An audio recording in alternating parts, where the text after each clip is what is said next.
Public Domain. Gives the author great concern, for it is the last in the book. Todgers was in high feather, and mighty preparations for a late breakfast were astir in its commercial bowers. The blissful morning had arrived when Miss Pecksniff was to be united in holy matrimony to Augustus. Miss Pecksniff was in a frame of mind equally becoming to herself and the occasion. She was full of clemency and conciliation. She had laid in several cauldrons of live coals, and was prepared to heap them on the heads of her enemies. She bore no spite or malice in her heart, not the least. Quarrels, said Miss Pecksniff, were dreadful things in families, and though she could never forgive her dear papa, she was willing to receive her other relations.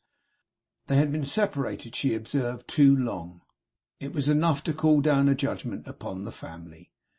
She believed the death of Jonas was a judgment on them for their internal dissensions, and Miss Pecksniff was confirmed in this belief by the lightness with which the visitation had fallen on herself. By way of doing sacrifice, not in triumph, not of course in triumph, but in humiliation of spirit, this amiable young person wrote therefore to her kinswoman of the strong mind, and informed her that her nuptials would take place on such a day, that she had been much hurt by the unnatural conduct of herself and her daughters, and hoped they might not have suffered in their consciences, that being desirous to forgive her enemies and make her peace with the world before entering into the most solemn of covenants with the most devoted of men, she now held out the hand of friendship, that if the strong-minded woman took that hand in the temper with which it was extended to her, she, Miss Pecksniff, did invite her to be present at the ceremony of her marriage, and did furthermore invite the 3 red-nosed spinsters, her daughters, but Miss Pecksniff did not particularize their noses, to attend as bridesmaids. The strong-minded woman returned for answer that herself and daughters were, as regarded their consciences, in the enjoyment of robust health, which she knew Miss Pecksniff would be glad to hear, that she had received Miss Pecksniff's note with unalloyed delight, because she never had attached the least importance to the paltry and insignificant jealousies with which herself and circle had been assailed, otherwise than as she had found them, in the contemplation of a harmless source of innocent mirth, that she would joyfully attend Miss Pecksniff's bridal, and that her 3 daughters would be happy to assist on so interesting and so very unexpected, which the strong-minded woman underlined, so very unexpected an occasion. On the receipt of this gracious reply, Miss Pecksniff extended her forgiveness and her invitations to Mr. and Mrs. Spottletoe, to Mr. George Chuzzlewit, the bachelor cousin, to the solitary female who usually had the toothache, and to the hairy young gentleman with the outline of a face, surviving remnants of the party that had once assembled in Mr. Pecksniff's parlour. After which Miss Pecksniff remarked that there was a sweetness in doing their duty which neutralized the bitter in our cups. The wedding guests had not yet assembled, and indeed it was so early that Miss Pecksniff herself was in the act of dressing at her leisure, when a carriage stopped near the monument, and Mark, dismounting from the rumble, assisted Mr. Chuzzlewit to alight. The carriage remained in waiting, so did Mr. Tapley. Mr. Chuzzlewit betook himself to Todgers. He was shown by the degenerate successor of Mr. Bailey into the dining parlour, where, for his visit was expected, Mrs. Todgers immediately appeared. "You are dressed, I see, for the wedding," he said. Mrs. Todgers, who was greatly flurried by the preparations, replied in the affirmative. "It goes against my wishes to have it progress just now, I assure you, sir," said Mrs. Todgers, "but Miss Pecksniff's mind was set upon it, and it really is time that Miss Pecksniff was married. That cannot be denied, sir." "No," said Mr. Chuzzlewit, "assuredly not. Her sister takes no part in the proceedings?" "Oh dear, no, sir, poor thing," said Mrs. Todgers, shaking her head and dropping her voice. "Since she has known the worst, she has never left my room, the next room." "Is she prepared to see me?" he inquired. "Quite prepared, sir." "Then let us lose no time." Mrs. Todgers conducted him into the little back chamber commanding the prospect of the cistern, and there, sadly different from when it had first been her lodging, sat poor Merry in mourning weeds. The room looked very dark and sorrowful, and so did she. But she had one friend beside her, faithful to the last, old Chuffey. When Mr. Chuzzlewit sat down at her side, she took his hand and put it to her lips. She was in great grief. He too was agitated, for he had not seen her since their parting in the churchyard. "I judged you hastily," he said in a low voice. "I fear I judged you cruelly. Let me know that I have your forgiveness." She kissed his hand again, and retaining it in hers, thanked him in a broken voice for all his kindness to her since. "Tom Pinch," said Martin, "has faithfully related to me all that you desired him to convey, at a time when he deemed it very improbable that he would ever have an opportunity of delivering your message. Believe me, that if I ever deal again with an ill-advised and unawakened nature, hiding the strength it thinks is weakness, I will have a long and merciful consideration for it." "You had, even for me," she answered. "I quite believe it. I said the words you have repeated when my distress was very sharp and hard to bear. I say them now for others, but I cannot urge them for myself. You spoke to me after you had seen and watched me day by day. There was great consideration in that. You might have spoken perhaps more kindly. You might have tried to invite my confidence by greater gentleness, but the end would have been the same." He shook his head in doubt, and not without some inward self-reproach. "How can I hope," she said, "that your interposition would have prevailed with me, when I know how obdurate I was? I never thought at all, dear Mr. Chuzzlewit. I never thought at all. I had no thought, no heart, no care to find one at that time. It had grown out of my trouble. I have felt it in my trouble. I wouldn't recall my trouble, such as it is and has been, and it is light in comparison with trials which hundreds of good people suffer every day, I know. I wouldn't recall it tomorrow if I could. It has been my friend, for without it no one could have changed me. Nothing could have changed me. Do not mistrust me because of these tears. I cannot help them. I am grateful for it in my soul. Indeed I am." "Indeed she is," said Mrs. Todgers. "I believe it, sir." "And so do I," said Mr. Chuzzlewit. "Now attend to me, my dear. Your late husband's estate, if not wasted by the confession of a large debt to the broken office, which document being useless to the runaways, has been sent over to England by them, not so much for the sake of the creditors as for the gratification of the dislike to him whom they suppose to be still living, will be seized upon by law, for it is not exempt, as I learn, from the claims of those who have suffered by the fraud in which he was engaged. Your father's property was all, or nearly all, embarked in the same transaction. If there be any left, it will be seized upon in like manner. There is no home there." "I couldn't return to him," she said, with an instinctive reference to his having forced her marriage on.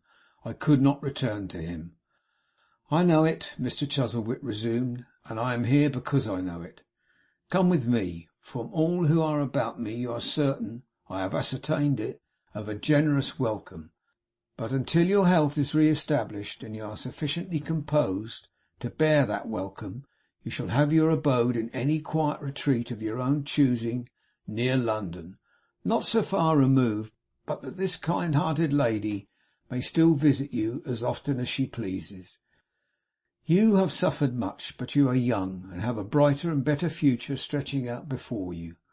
Come with me. Your sister is careless of you, I know. She hurries on and publishes her marriage in a spirit which, to say no more of it, is barely decent. It is unsisterly and bad. Leave the house before her guests arrive. She means to give you pain. Spare her the offence, and come with me." Mrs. Todgers, though most unwilling to part with her, added her persuasions. Even poor old Chuffey, of course included in the project, added his. She hurriedly attired herself and was ready to depart, when Miss Pecksniff dashed into the room.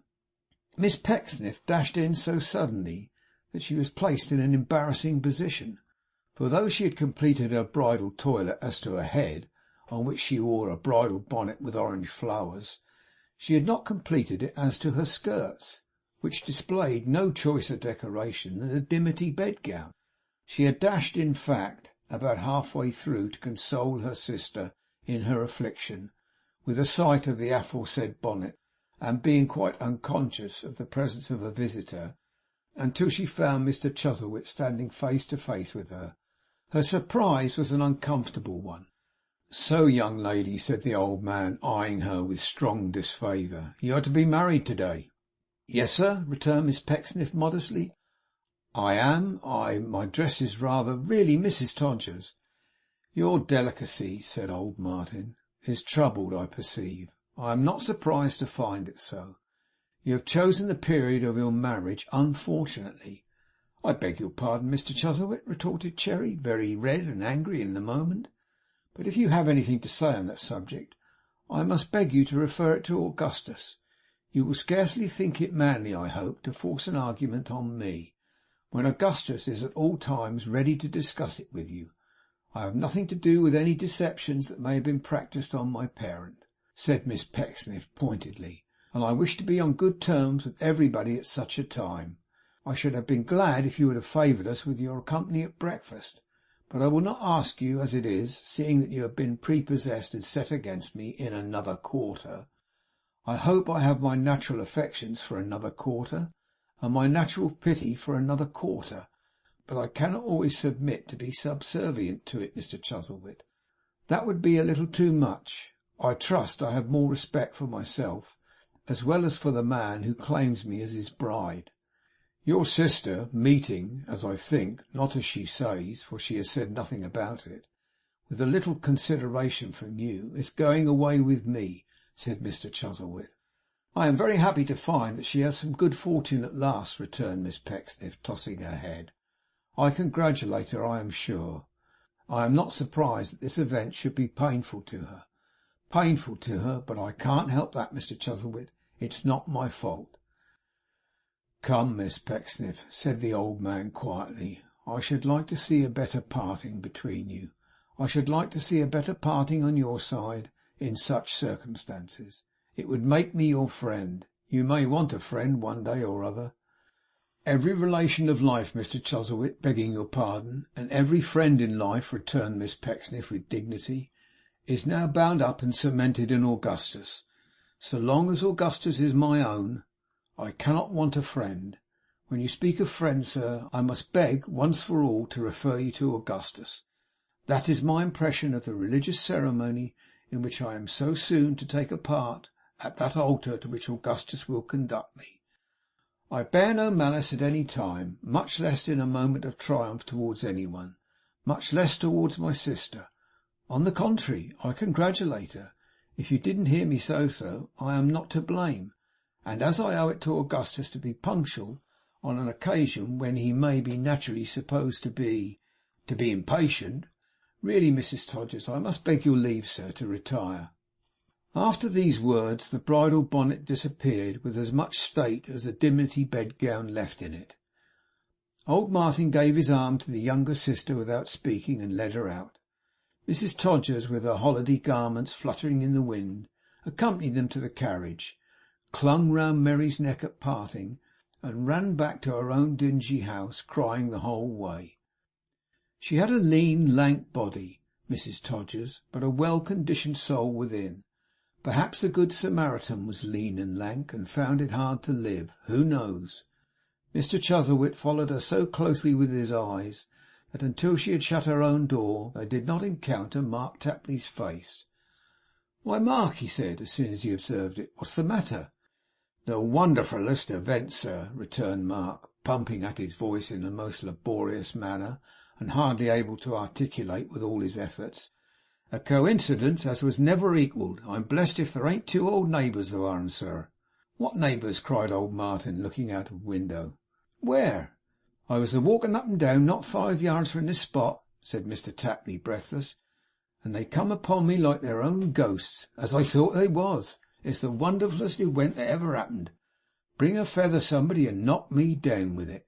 "What do you mean?" exclaimed old Martin, quite as much excited by the spectacle of Mark's excitement as that strange person was himself. Neighbours where? Here, sir, replied Mr. Tapley. Here in the city of London, here upon these very stones. Here they are, sir. Don't I know 'em? Lord love their welcome faces. Don't I know 'em? With which ejaculations Mr. Tapley not only pointed to a decent-looking man and woman standing by, but commenced embracing them alternately over and over again in Monument Yard. Neighbours where? Old Martin shouted, almost maddened by his ineffectual efforts to get out at the coach door. Neighbours in America, neighbours in Eden, cried Mark. Neighbours in the swamp, neighbours in the bush, neighbours in the fever. Didn't she nurse us? Didn't she help us? Shouldn't we both have died without 'em? Haven't they come a-struggling back without a single child for their consolation? And talk to me of neighbours! Away he went again, in a perfectly wild state, hugging them, and skipping round them, and cutting in between them, as if he were performing some frantic and outlandish dance. Mr. Chuzzlewit no sooner gathered who these people were, than he burst open the coach door somehow or other, and came tumbling out among them, and as if the lunacy of Mr. Tapley were contagious, he immediately began to shake hands too, and exhibit every demonstration of the liveliest joy. Get up behind, he said. Get up in the rumble. Come along with me. Go you on the box. Mark, home, home. Home, cried Mr. Tapley, seizing the old man's hand in a burst of enthusiasm. Exactly my opinion, sir. Home for ever. Excuse the liberty, sir, I can't help it. Success to the Jolly Tapley. There's nothing in the house they shan't have for the asking for, except a bill.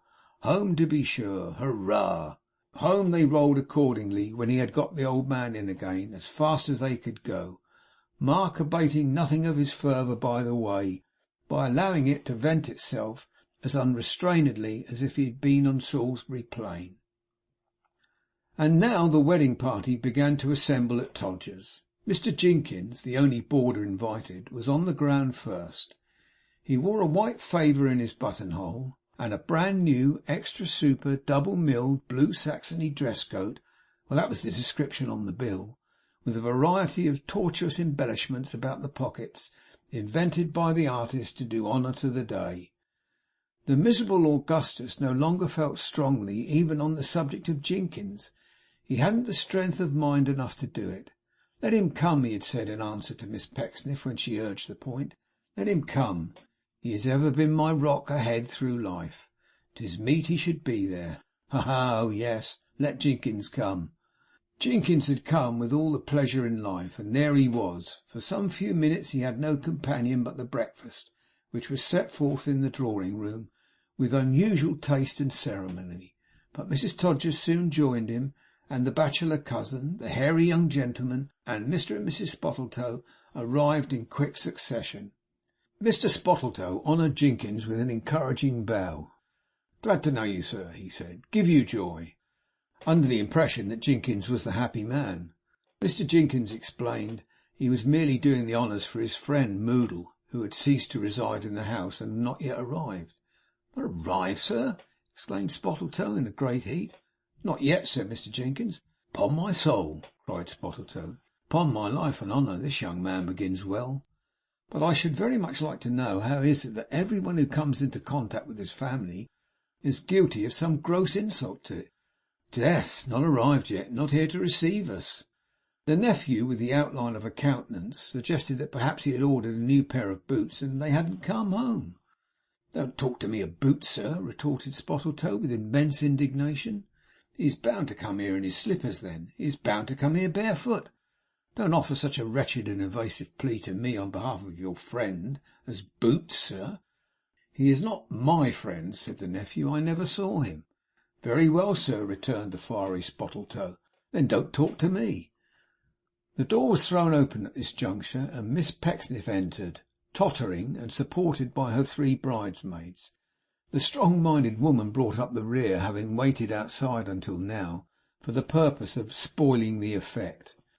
How do you do, ma'am? Said Spottletoe to the strong-minded woman in a tone of defiance. I believe you see Mrs. Spottletoe, ma'am? The strong-minded woman, with an air of great interest in Mrs. Spottletoe's health, regretted that she was not more easily seen, nature erring in that lady's case upon the slim side. Mrs. Spottletoe is at least more easily seen than the bridegroom, ma'am, returned that lady's husband. That is, unless he has confined his attentions to any particular part or branch of this family, which would be quite in keeping with its usual proceedings. Do you allude to me, sir? The strong-minded woman began.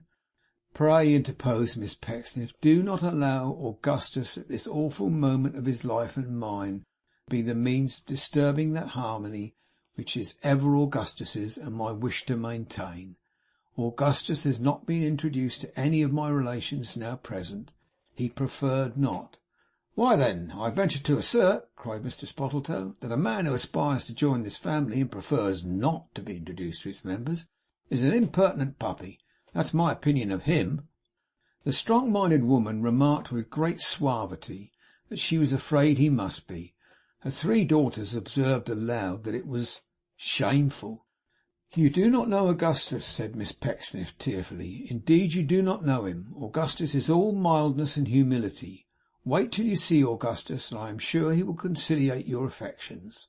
The question arises, said Spottletoe, folding his arms, how long are we to wait? I'm not accustomed to wait, and that's a fact, and I want to know how long we're expected to wait. Mrs. Todgers, said Charity, Mr. Jinkins, I'm afraid there must be some mistake. I think Augustus must have gone straight to the altar. As such a thing was possible, and the church was close at hand, Mr. Jinkins ran off to see, accompanied by Mr. George Chuzzlewit, the bachelor cousin, who preferred anything to the aggravation of sitting near the breakfast without being able to eat it. But they came back with no other tidings than a familiar message from the clerk, importing that if they wanted to be married that morning, they had better look sharp, as the curate wasn't going to wait there all day. The bride was now alarmed, seriously alarmed. Good heavens, what could have happened? Augustus, dear Augustus! Mr. Jinkins volunteered to take a cab and seek him at the newly furnished house. The strong-minded woman administered comfort to Miss Pecksniff. It was a specimen of what she had to expect. It would do her good. It would dispel the romance of the affair. The red-nosed daughters also administered the kindest comfort. Perhaps he'd come, they said. The sketchy nephew hinted that he might have fallen off a bridge. The wrath of Mr. Spottletoe resisted all the entreaties of his wife. Everybody spoke at once, and Miss Pecksniff, with clasped hands, sought consolation everywhere, and found it nowhere.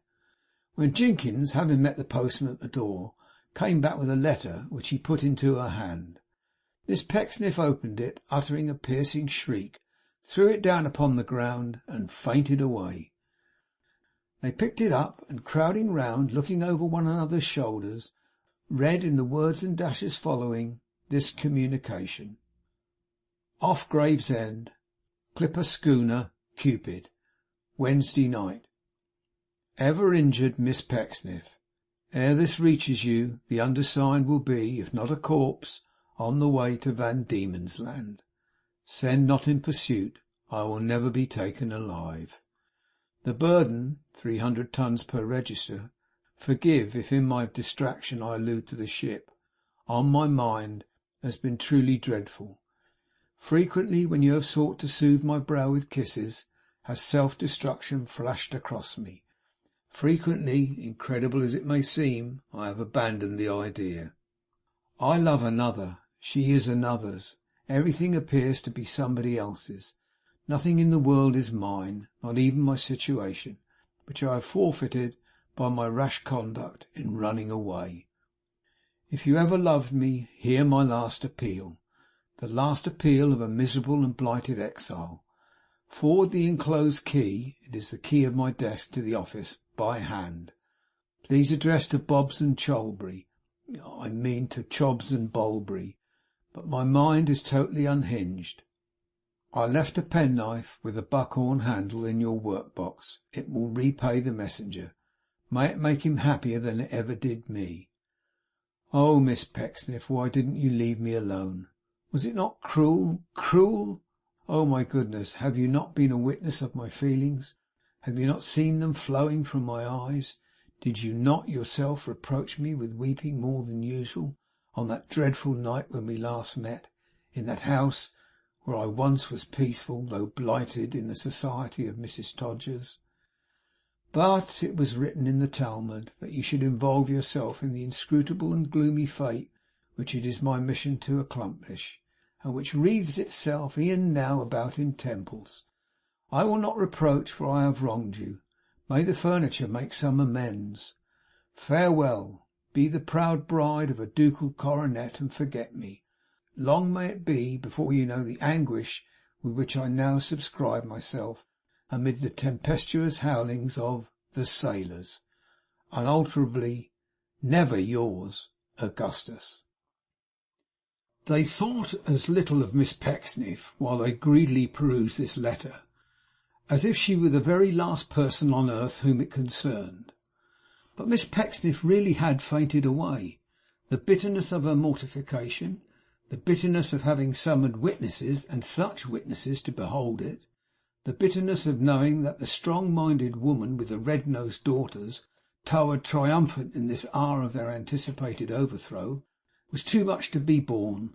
Miss Pecksniff had fainted away in earnest. What sounds are these that fall so grandly on the ear? What darkening room is this? And that mild figure seated at an organ, who is he? Ah, Tom, dear Tom, old friend, thy head is prematurely grey, though time has passed thee in our old association, Tom. But in those sounds with which it is thy wont to bear the twilight company, the music of thy heart speaks out. The story of thy life relates itself. Thy life is tranquil, calm, and happy, Tom. In the soft strain which ever and again comes stealing back upon the ear, the memory of thine old love may find a voice perhaps, but it is a pleasant, softened, whispering memory, like that in which we sometimes hold the dead, and it does not pain or grieve thee. God be thanked. Touch the notes lightly, Tom, as lightly as thou wilt, but never will thine hand fall half so lightly on the instrument as on the head of thine old tyrant, brought down very, very low, and never will it make as hollow a response to any touch of thine as he always does. For a drunken, begging, squalid, letter-writing man called Pecksniff, with a shrewish daughter, haunts thee, Tom, and when he makes appeals to thee for cash, reminds thee that he built thy fortunes better than his own, and when he spends it, entertains the alehouse company with tales of thine ingratitude and his munificence towards thee once upon a time, and then he shows his elbows worn in holes, and puts his soulless shoes up upon a bench, and begs his auditors look there, while thou art comfortably housed and clothed, all known to thee, and yet all borne with, Tom.